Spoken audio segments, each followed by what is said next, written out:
किम्स मानवता हॉस्पिटल येथे आपण फक्त रुग्णांवर उपचार करत नाही, तर प्रत्येक नवीन जन्माला आलेल्या बाळाची व त्याच्या कुटुंबाची प्रेमाने काळजी घेतो। नमस्कार, मी डॉक्टर सोनाली पारधी म्हात्रे, किम्स मानवता हॉस्पिटल नाशिक येथे नवजात शिशुतज्ञ म्हणजेच कन्सल्टंट निओनेटोलॉजिस्ट म्हणून मी कार्यरत आहे। आता प्रीमॅच्युअर बेबीज म्हणजे कोण?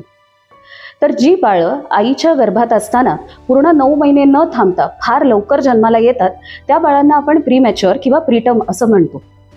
आता या बाळांना पुष्कळशे हेल्थ रिलेटेड रिस्क असतात। ही बाळं अकाली जन्माला आलेली असल्यामुळे त्यांचे अवयव हे व्यवस्थित वाढलेले नसतात।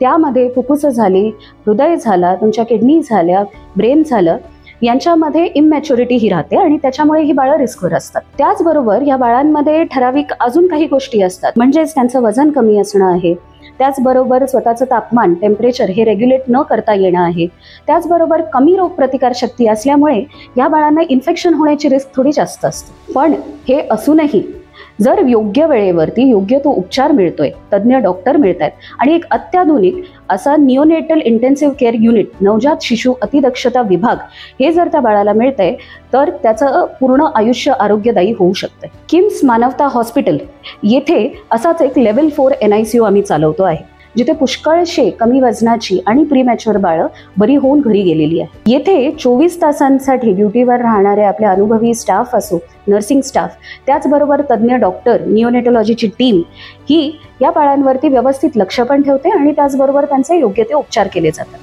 या बाळांच्या श्वासोश्वासावरती, हृदयाच्या ठोक्यांवर, त्याचबरोबर त्यांचं पुढे जाऊन होणारं पोषण, त्याच्याबरोबर इन्फेक्शन कंट्रोल या सगळ्या गोष्टींकडे फार बारकाईने बघितलं जातं आणि त्यामुळे आम्ही मागच्या वर्षभरामध्ये भरपूरसे असे प्रीटर्म बेबीज आहेत ज्यांना घरी पाठवलेत आणि they are growing really well today. So आमचं ध्येय एकच आहे, आपले हे जे प्रीटर्म योद्धे आहेत ज्यांना आम्ही आमचे प्रीटर्म NICU वॉरियर म्हणून म्हणतो, त्यांना योग्य ती सुरक्षित, आरोग्यदायी आणि एक खूप छान असं आयुष्य देण्यासाठी आमच्या वतीने आम्ही एक छोटासा हातभार लावतो।